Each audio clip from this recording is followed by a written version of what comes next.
Welcome to Whiskey Cast, cask strength conversation featuring news and interviews from the world of whiskey. I'm Mark Gillespie. This is episode number 868 for April 26th, 2021. Coming up in a few minutes, we're looking for provenance. We're looking for things that can't be replicated in other places to really get this expression of place. We're looking for nuance and flavor. We're not scared of flavor, you know? That's a new idea in the long history of whiskey, is we're looking for different flavors. We're looking for different things. Last time around, we talked about research into the flavors that specific strains of rye can give to a whiskey.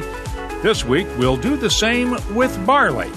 Seattle's Westland Distillery has been working with grain researchers at Washington State University and farmers in the Skagit Valley to look at barley strains that live outside the so-called commodity system, where a handful of maltsters come up with a list of approved barley varieties each year, picked for their productivity and not necessarily their flavor. Westland's Matt Hofmann is about to release the first batch of Colere, a single malt using non-commodity barley. He'll join us later on Whiskey Cast in Depth.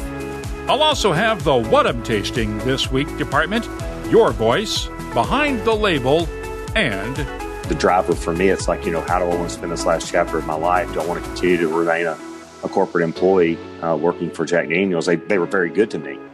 But at the end of the day, I found this desire that I really would like to build a legacy brand for myself that maybe my kids and grandkids would work in someday and be proud of. The news is next on this week's Whiskey Cast. After 175 years in business, Dewar's could rest on its laurels. But we've always believed in staying curious, which brings us to Portuguese Smooth, the brainchild of our award-winning master blender, Stephanie McLeod. Portuguese Smooth is a high-quality blended scotch finished in real ruby port barrels for a taste like no other. And now, a message from Robin Redbreast. Small batch. How would you describe it? It's like an Irishman's understanding of baseball. Extremely limited. Proud sponsor of Whiskey Cast. Redbreast. Pass it on. As always, let's get started with the news. We're going to start off with a couple of major shakeups within the distilling ranks. Back in February, we heard from Sukhinder Singh of Elixir Distillers on his family's plan for Islay's newest distillery. Now the Singhs have landed their leader for the project, and it sent a few shockwaves around Islay. They've hired Georgie Crawford away from Diageo to serve as their distillery manager, and she'll start the new job this summer when construction begins on the project just east of Port Ellen. Georgie has been managing work on Diageo's resurrection of the Port Ellen distillery and had already been picked as the first manager for Port Ellen when it reopens in the coming months. She's been at Diageo for 14 years and was manager at Lagavulin when she was tapped to run the Port Ellen revival. Georgie grew up on Islay and went to school in Port Ellen, just a 9-iron shot or so away from where the new distillery will be built. Georgie won't be available for interviews until after she joins Elixir Distillers full-time. In an email, though, she said it was not an easy decision to make, but it was the right one for her, and she is very excited. Now, 2 weeks ago, we had a preview of Jeff Arnett's plans after he left Jack Daniels last fall. He was the first master distiller in Jack Daniels history to step down before retirement age, and as we heard at the top of this show, he wanted to have an ownership stake in his own distillery. Tuesday, he and his partners unveiled Company Distilling in the Knoxville suburb of Alcoa. The $25 million project is a partnership between Arnett and two longtime Tennessee craft distillers. Heath Clark is folding his family's H. Clark Distillery into the project, while Chris Tatum has left Old Forge Distillery to serve as Company Distilling's president. He'll oversee the construction of the new micro-distillery and tasting room in Townsend, Tennessee, and the main distillery in Alcoa. I had served as vice president on the Distillers Guild Chris Tatum had been the president. He was from Old Forge. Of course, I knew Heath. I'd worked with his uncles at Jack Daniel's for about 20 years. Heath also served on the board, but we had kind of forged a friendship over the 5 or 6 years that we were working on the board together.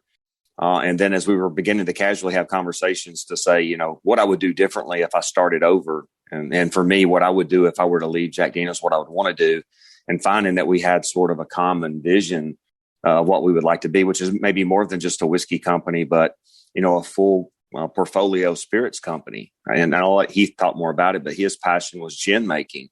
And he's very notable for it. People that come and visit his distillery, he makes a great bourbon, but a lot of people are really impressed with his gin. And he said, if I had my way, that's what I'd focus on.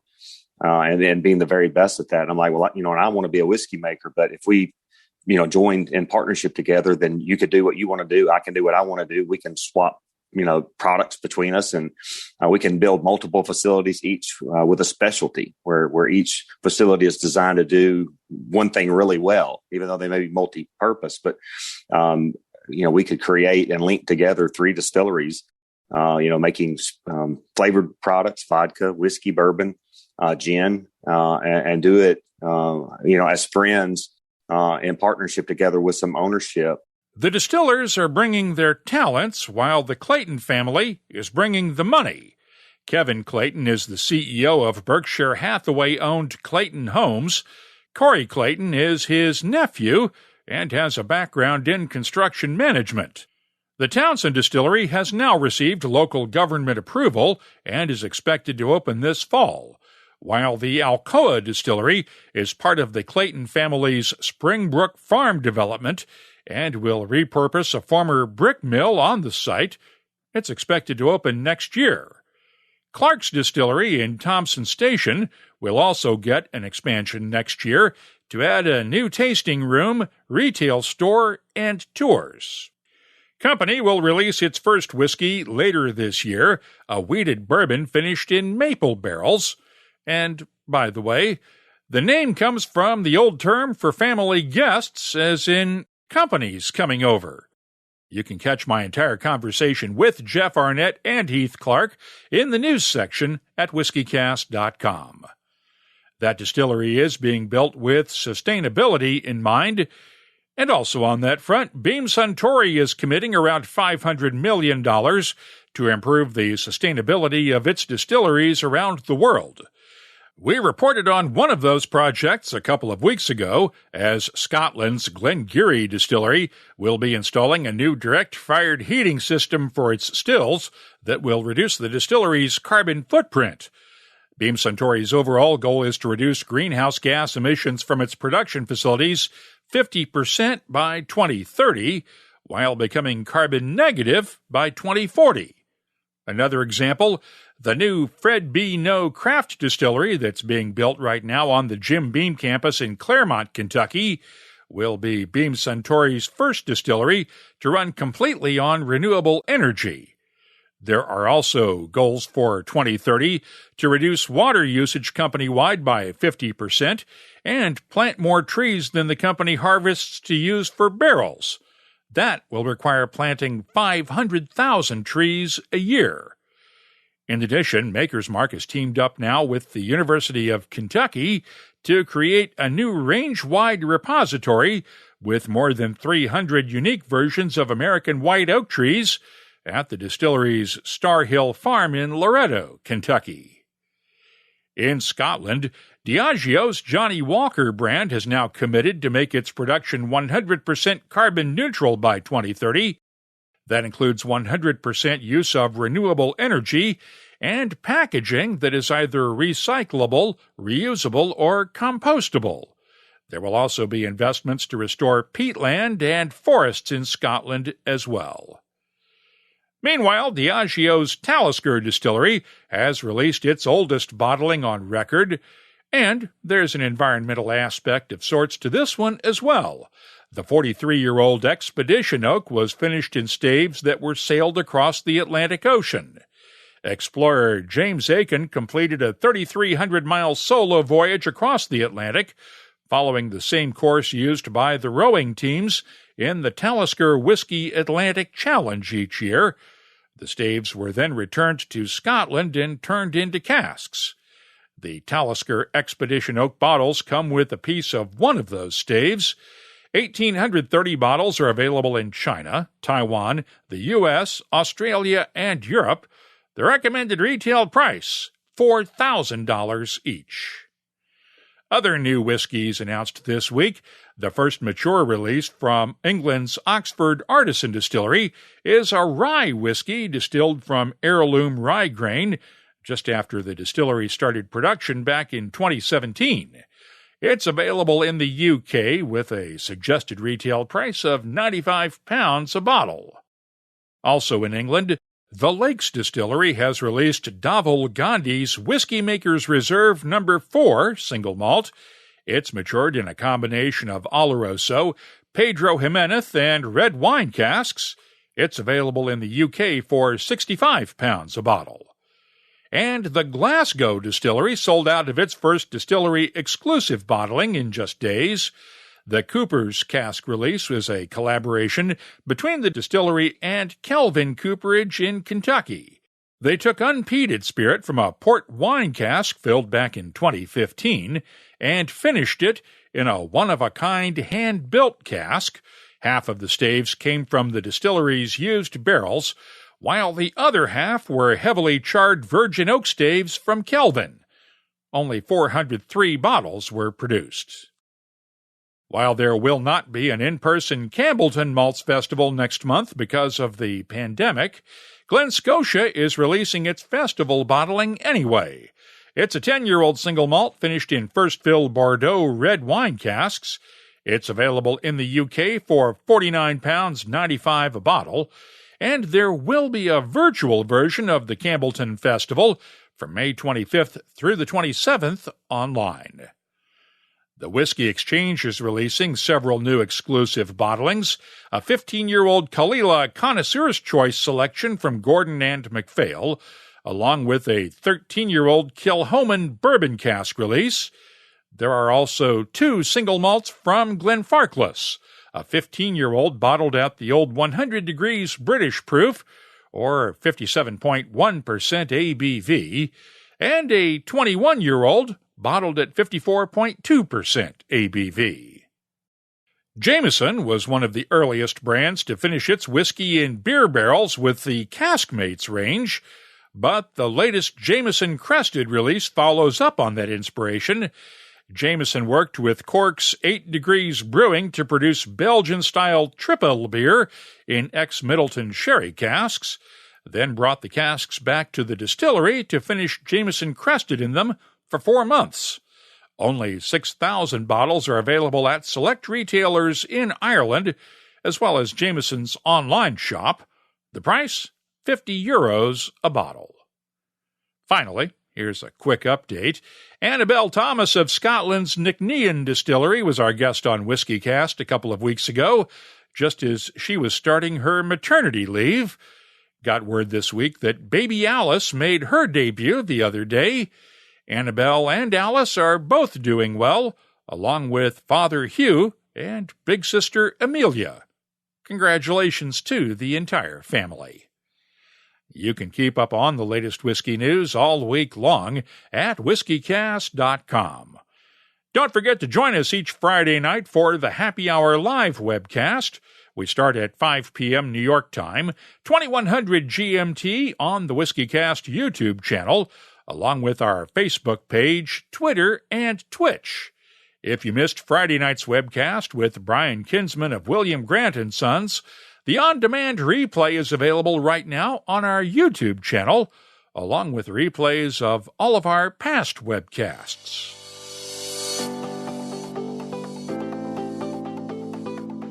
Time now for the WhiskyCast calendar of events, brought to you by Catoctin Creek Distilling.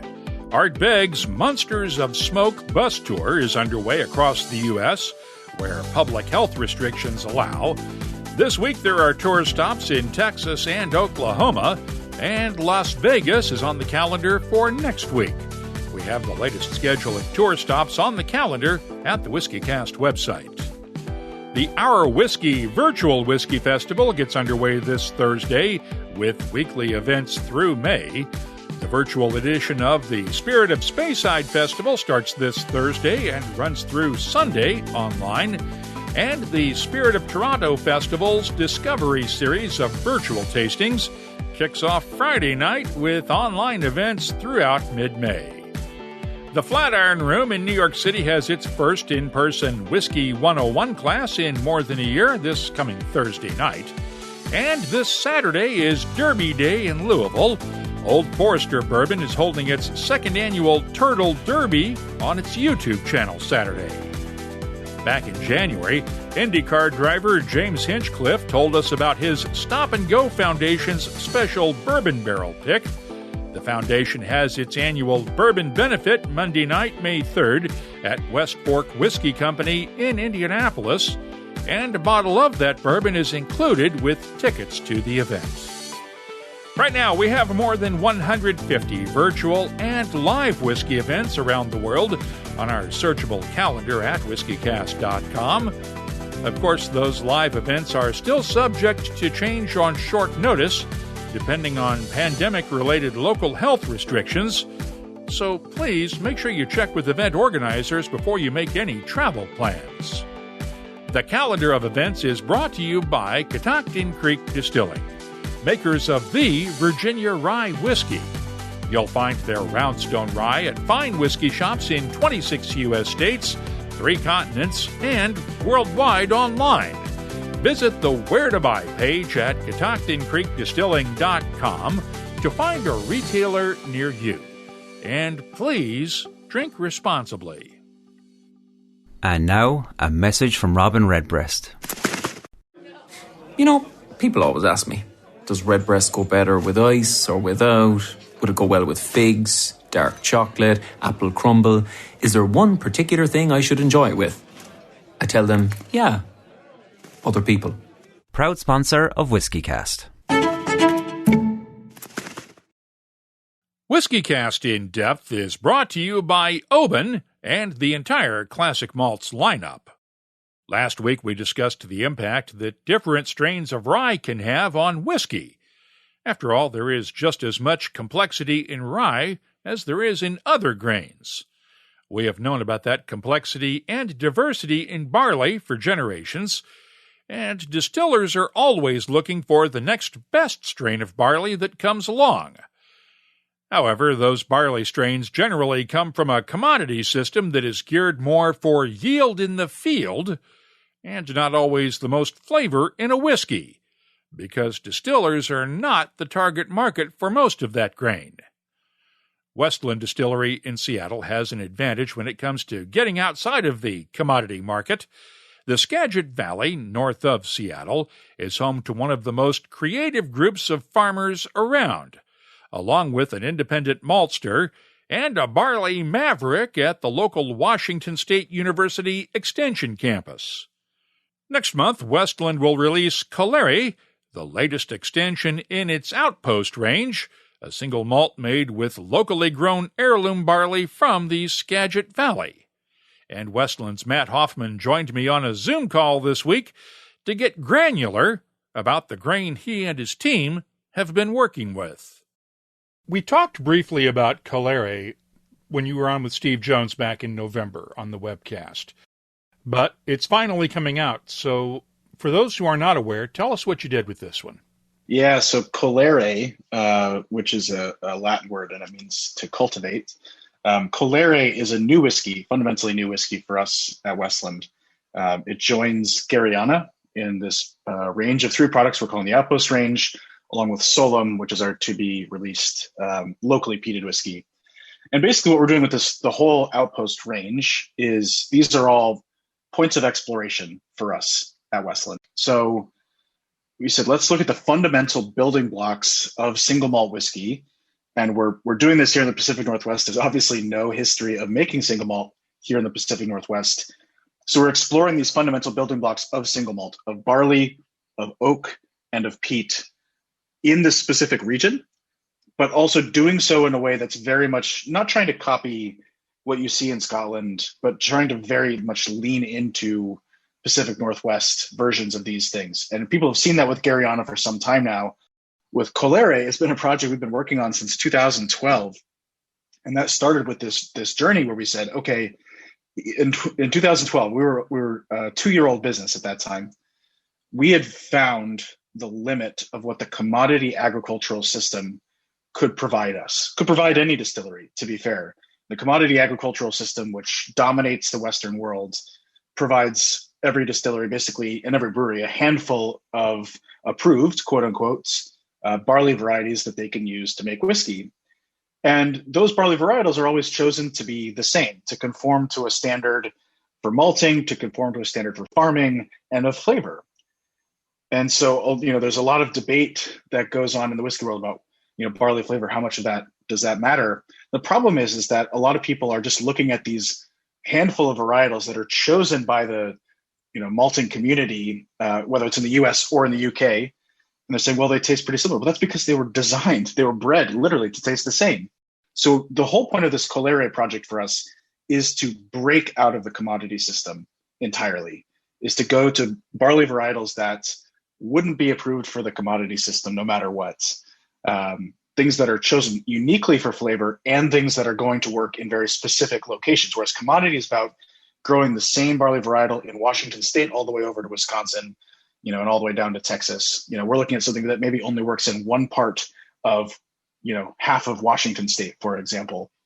So that's what the Colere project fundamentally is all about, finding these new barley varietals, looking at new forms of barley and agriculture, the way that we grow it, which is increasingly important for a variety of reasons, and using this as a platform for exploration. So each edition of Colere, like each edition of Gariana, will be new, will be different, will be something we're exploring and learning something, in real time, and then releasing it out to our fans.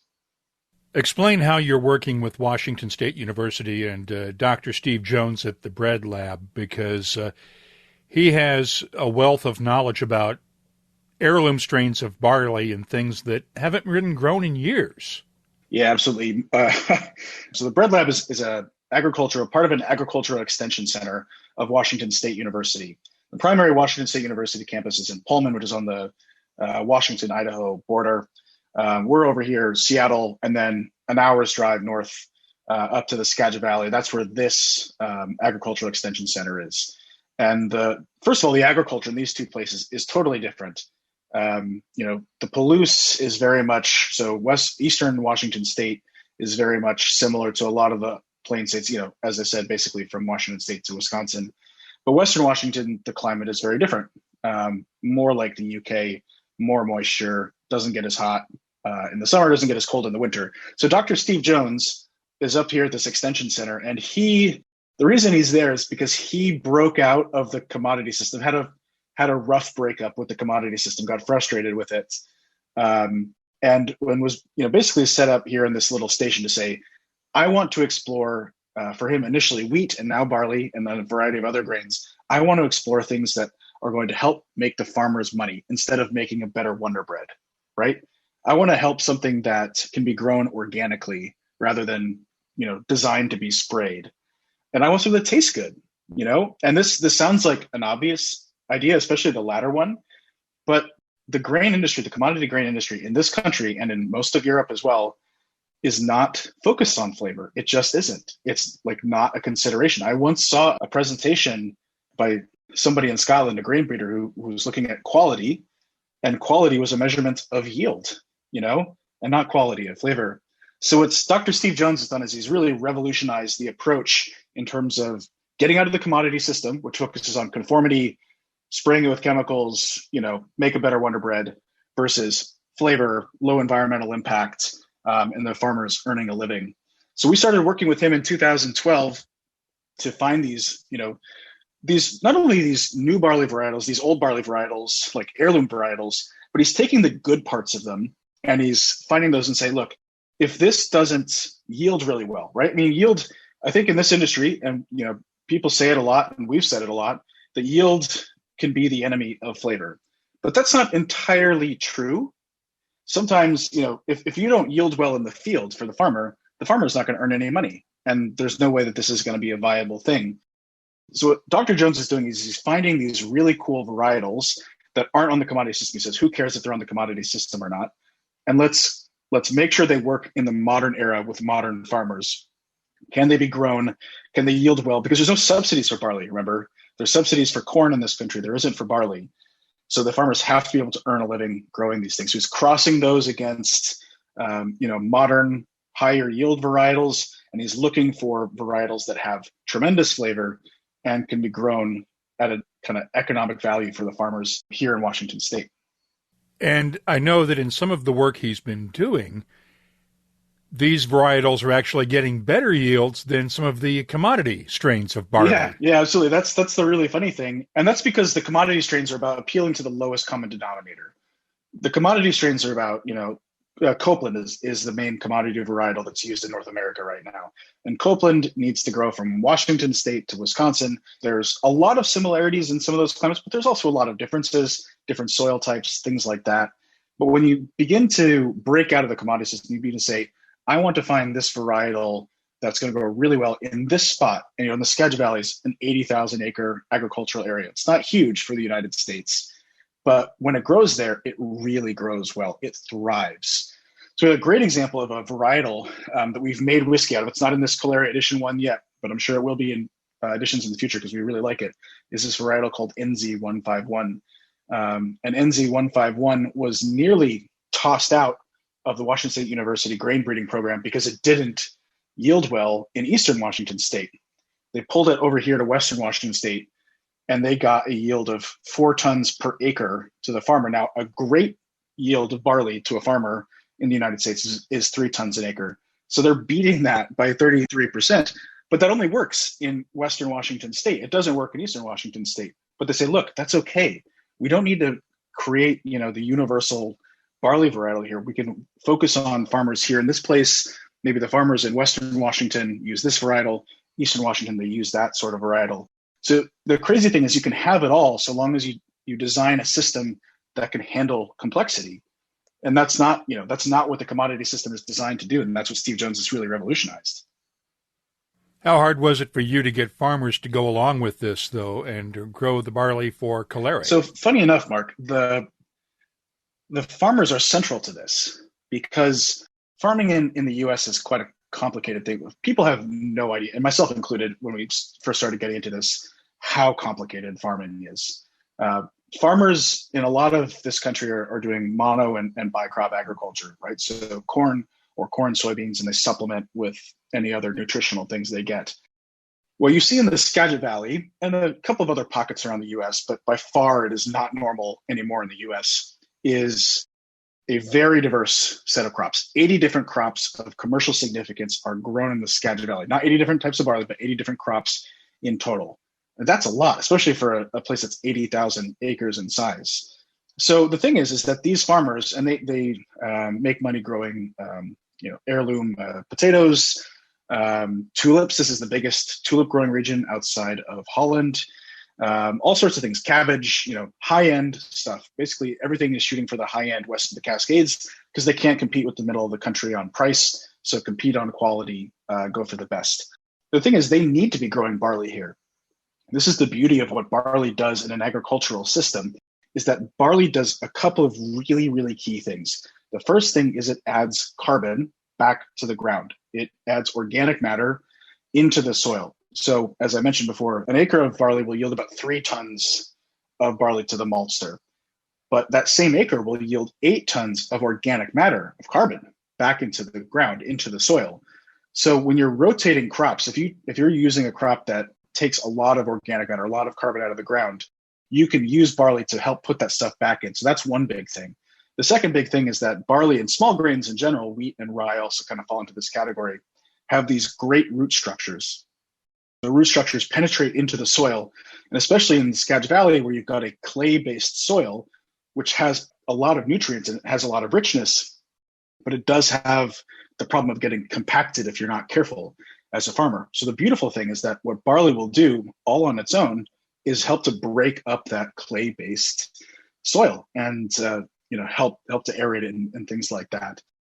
So barley, and in addition to that, you've got breaking disease cycles, right? So if you grow the same thing year in, year out, disease pressures will build up. So they plant barley to help break disease cycles. So there's all of these positive things. So these farmers, we're saying, actually, this is how this whole story started. We need to grow barley here because of what it does for our farms, because of what it does for the environment here and for our soils. But the problem is that barley in the Skagit Valley is literally the 80th most valuable crop.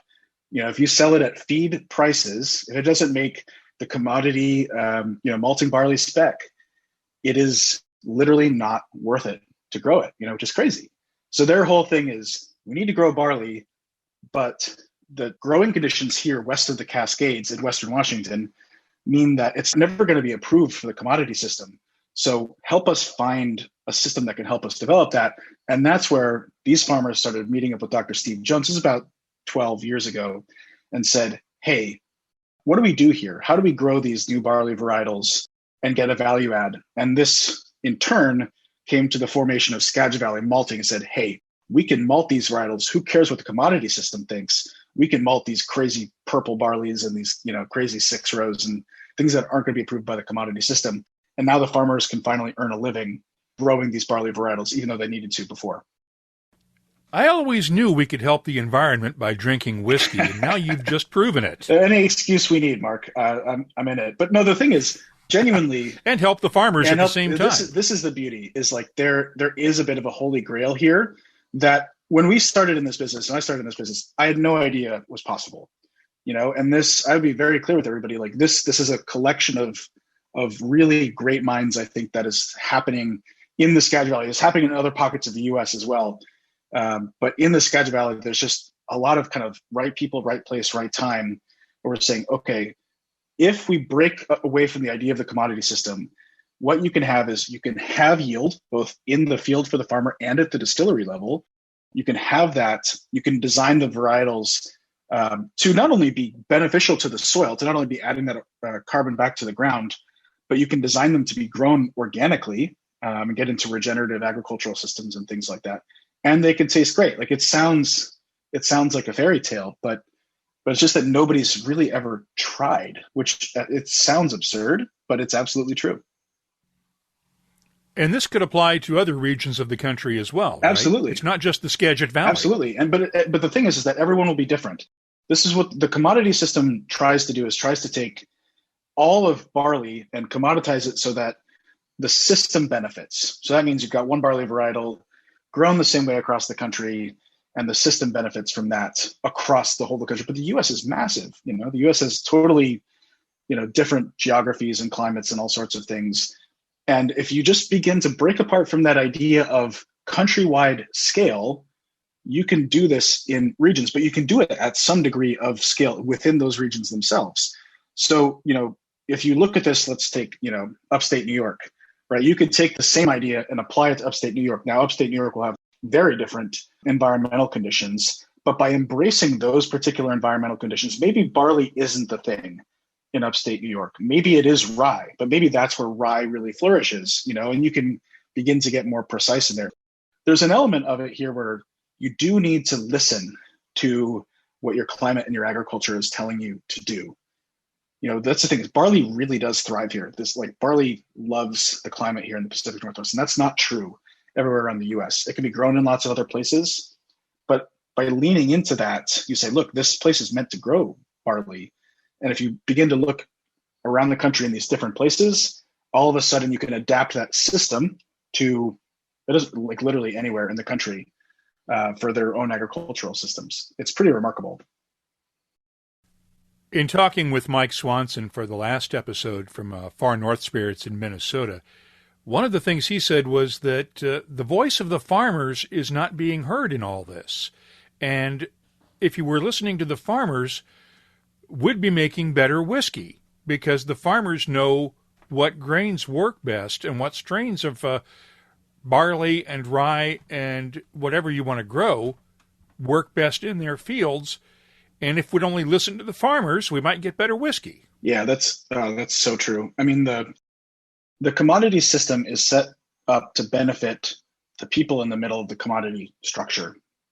The traders of the grain, the maltsters, it's set to reduce price, to reduce simplicity, and it's not set up to benefit the farmer. The farmer doesn't have a lot of choice. Now, okay, if I'm honest, there are some benefits in that If you're going for a commodity, you know, if it makes the spec, that it's going, you've got an output for it, right? But, what that does is basically said, if you're the farmer, you don't need to know who you're selling it to. And that's the benefit, if we're being honest. But the thing is that it totally ignores anything that the farmer has to say, totally ignores any wisdom and knowledge from the farmer. And that consistency of knowing where it's going to go, that comes at a price. There's a reason why barley is the 80th most valuable crop. It's barely even worth it. This is why we've lost so much barley acreage in this country. I can't speak to a bunch of other grains, but barley in particular has just lost so much acreage to this country. While corn has encroached on its space, over the past 40 years in particular. So listening to the farmers and bringing them in as active partners and participants, and that means there's an element of risk sharing in that as well. If we're going to try to use a new barley varietal, there's some crazy black 6-row varietals that we're trialing right now, which is super, super exciting, but it's never been done before. And we're trying to do it at scale. We're not going to test it to death, wait 20 years before we use it. We're going to roll the dice and we're going to go for it. That means that you need to be a good partner with that farmer. Know if something is going to happen in that field, they're taking a risk going off the commodity system. You, as the distillery or the maltster, need to share that risk with them. And that's a fundamentally new idea, unfortunately, at least within recent American history. Has there been any pushback at all from the commodity system? I don't want to be facetious, but I'm thinking of the barley mafia coming out and saying, nice farm here. See, it'd be a shame if you had something happen to this crop. I like to think that something like that. Barley mafia is dressed up like 30s gangsters, and they're just, oh man, that's fantastic. What a fantastic image. No, not really. It's just so small that it doesn't really, at this moment, make a dent. And as I said, the commodity industry, for what it is a well-engineered system. And it does a couple things really well. It lowers prices. It makes things consistent, which for most of our history is what we've wanted, right? Most people wanted consistency. Most people didn't want nuance or new flavors or anything like that. I mean, for a lot of whiskey's history, it was, we don't want flavor from the grain at all. So that was set up and is designed to do that. It's just that what we're looking for now as Westland, but also I think as a culture, I think you see this a lot across the US. I think you see it definitely a lot in Europe, is we're just looking for different things than the commodity system. We're looking for provenance. We're looking for things that can't be replicated in other places to really get this expression of place. We're looking for nuance and flavor. We're not scared of flavor. That's a new idea in the long history of whiskey, is we're looking for different flavors. We're looking for different things. And the commodity system can exist at the same time. We're not competing on price. Everything that's happening right now in this kind of other system of agriculture we've got going on, we don't beat commodity on price. And that's okay. We're just trying to achieve different things. Westland Colere's first batch will be available starting next month wherever Westland's single malts are found, and I shared my tasting notes for it last November in episode 844 of Whiskey Cast. It'll be followed up with Solum, their single malt made with local barley, peated with local peat from Washington's Olympic Peninsula. That one's coming in the winter of 2023. And that's Whiskey Cast in Depth, brought to you by Oban and the entire Classic Malts lineup. Every sip of Oban is like a postcard. Oban Single Malt Scotch Whiskey is offering the chance to immerse yourself in Oban and the whiskey-making process through the Oban Abode experience. 2 winners will receive a trip to Scotland to stay in the Oban Abode, located just steps from the distillery. To learn more and enter, visit obanabode.obanwhiskey.com. You'll find complete rules at the website. The What I'm Tasting This Week department is brought to you by Sagamore Spirit. Back on May 19th, 2014, Jeff Arnett and his team at Jack Daniel's laid down a bunch of barrels of both their straight Tennessee whiskey and their straight Tennessee rye whiskey. After Jeff moved on last fall, as we covered in the news, His successor, Chris Fletcher, and master taster Jessica Hartline took over the Tennessee Tasters series of experimental releases. They took 20 barrels of that Tennessee whiskey and 30 barrels of the rye to create the latest release in the Tennessee Tasters series, the 14E19 Twin Blend. It's bottled at 53.5% ABV. The nose is sweet and floral with notes of honey, caramel, and dried flowers, with hints of cocoa powder and charred oak. The taste is dry and spicy. It reminds me a lot of dry rub barbecue, with touches of allspice, black pepper, and mesquite, while honey and caramel provide balance in the background. The finish is long and dry, with subtle spices that fade away gently. I'm scoring the Jack Daniel's Tennessee Tasters 14E19 Twin Blend a 92. Next up, 2021's first release of Larceny barrel-proof wheated bourbon from Heaven Hill. Batch A121 is bottled at 57.4% ABV, but it hides that strength well. The nose is creamy with dried flowers, fresh bread, honey, and subtle spices. The taste is well balanced with a slow build-up of white pepper, allspice, and a hint of clove, but those spices never overpower the notes of honey, fresh bread, caramel, and a soft oakiness that provide balance underneath. The finish? It's long and gentle, and this may be the best batch of Larceny barrel proof yet. I'm scoring batch A121 a 93. I'll have more tasting notes in just a minute, but first, this week's tasting notes are brought to you by Sagamore Spirit, the award-winning rye whiskey distillery based in Baltimore, Maryland. Try their signature cask and double oak rye whiskeys, each one a proprietary blend of high and low rye mash bills. Sagamore Spirit has mastered the transformational art of blending. Learn more at sagamorespirit.com, and please drink responsibly. It is always interesting to taste a distillery's first mature whiskey, and I received a sample from the Isle of Skye's Torveg Distillery recently. Its 2017 Legacy Series release comes from 100 of the earliest casks filled after the distillery opened. It went on sale in the UK recently and sold out almost immediately. It's a peated single malt matured in first fill ex-bourbon casks and bottled at 46% ABV. The nose has a gentle smokiness with hints of vanilla, sea salt, and brown sugar. The taste starts off gentle and smooth, with a smoky pepperiness that builds up slowly. It's complemented by touches of charred oak, sea salt, and honey. The long finish has a lingering peatiness along with sea breeze and a hint of smoked salmon. Torveg has set the bar pretty high for its future releases with this one. I'm scoring the Legacy Series 2017 single malt a 93. And finally, let's look at the latest Method and Madness release from Irish Distillers. It's a single pot still Irish whiskey finished in Hungarian mulberry casks. It's bottled at 46% ABV. The nose is fresh and fruity, with hints of caramel apples, sawdust, and a hint of nutty character. The taste is fruity and vibrant, with a touch of smoky spices, along with green apples, pears, toasted coconut, and vanilla. The finish is long with touches of toasted oak, dried fruits, and lingering spices. You'll want to sing "Here We Go Round the Mulberry Cask" after you taste this one. I'm scoring the Method and Madness Mulberry Cask finish a 93.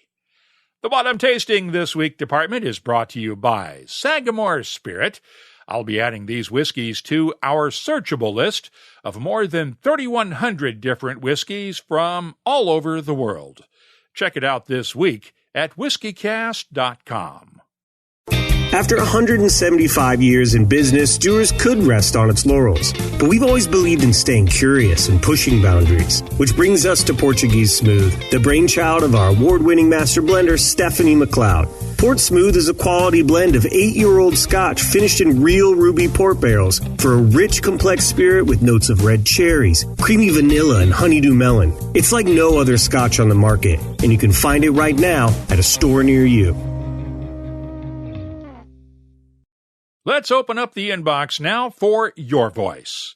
Arbiki Distillery founder Ian Sterling posted this comment on LinkedIn following the Happy Hour live webcast Friday night with Brian Kinsman. Thank you, Brian Kinsman and Mark Gillespie. A fantastic story, a special family business, and some great learning. Sláinte mhath. Last time around, I mentioned the issues whiskey companies have been having with delays in shipping caused by backups at ports and shortages of shipping containers. Raj Saberwal of Glass Revolution Imports at Whiskey Raj responded with this on Twitter. Thanks for your recent reporting on the logistics challenges. A further factor is the increased shipping costs. In some cases, 150% more than what they were last year. Thankful that the tariff is on hold to defray somewhat. Raj also shared an example of the delays. He is seeing 4 to 6 weeks of delays for shipping a full container of whiskeys to the U.S. by cargo ship, and 2 to 3 weeks for partial container loads.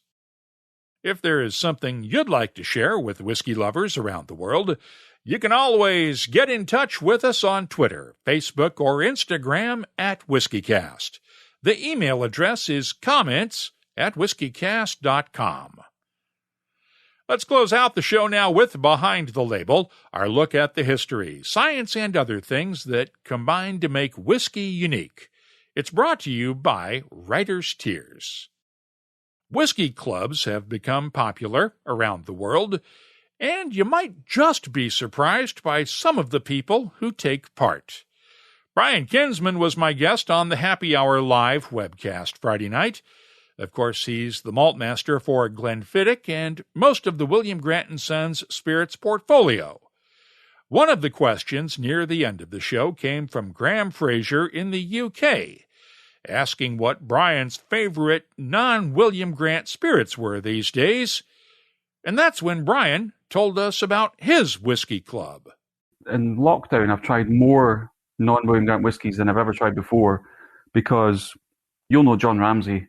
So John Ramsay was the master blender at Edrington, and John and I are a member of the same golf club. And he'd been running a whiskey club for years at the golf club, and I joined it maybe 3 or 4 years ago, and then just started to help out a bit more. And through the entire lockdown, John and I have been hosting monthly whiskey clubs exactly like this, where we'll buy the whiskey, I'll put them into the little bottles, we'll get it out to the sort of 40 members. So we've tried some fabulous whiskies over lockdown. Standout ones for me, most things from Highland Park I really like. There was a pretty amazing Tamdhu, which it really took me by surprise, actually. I really, really enjoyed that. Some nice Glengoynes. You'll see there's a pattern here about the whiskies we tend to taste in John's previous experience. But yeah, it's been great. I love tasting different whiskies, and I can suddenly see the benefit of being a member of a whiskey club. You know, I go and speak at them, and you think that's why these guys do it. It's the chance to just at a low barrier to entry, just try things, and it's been great fun. Of course, we name a Whiskey Club of the Month on the first episode of each month. Next time around, I'll be announcing May's Whiskey Club of the Month. If you have something you'd like us to look at on an upcoming episode, just use the contact form at whiskycast.com to get in touch with us. Behind the Label is brought to you by Writer's Tears. Writer's Tears Copperpot. The tears of Ireland's great writers, bursting with flavour, humour and angst. Bottled for you to taste. No writers were harmed in the making of this premium Irish whiskey. Writer's Tears Copperpot. That's all for this edition of Whiskey Cast. You'll find links for the stories in this episode in our show notes at whiskycast.com. That's also where you'll find the latest whiskey news, my tasting notes, the calendar of events, the whiskey photo of the week, and, of course, a complete archive of all of our past episodes going all the way back to 2005. We love to hear from you. Get in touch with us on Twitter, Instagram, and Facebook at WhiskeyCast. The email address is comments@whiskeycast.com. And now, a message from Robin Redbreast. Ever go out drinking with a peacock? Always the same. Few too many, tail feathers come out, drinks get knocked over, bartender's not happy, night's over before it started. All I'm saying is, don't be the peacock in your group. Proud sponsor of WhiskeyCast. Redbreast. Pass it on. This episode of WhiskeyCast is finished. You know, like Dewar's Portuguese Smooth is finished in ruby port barrels. Alright, so that wasn't the smoothest segue, but it is remarkably smooth to drink. Curious? Try it. You'll see. WhiskeyCast is a production of Cask Strength Media, copyright 2021, and comes to you from the charming, yet regrettably dry town of Haddonfield, New Jersey. I'm Mark Gillespie, reminding you that when you drink, please drink responsibly. Thanks for listening, and please stay safe.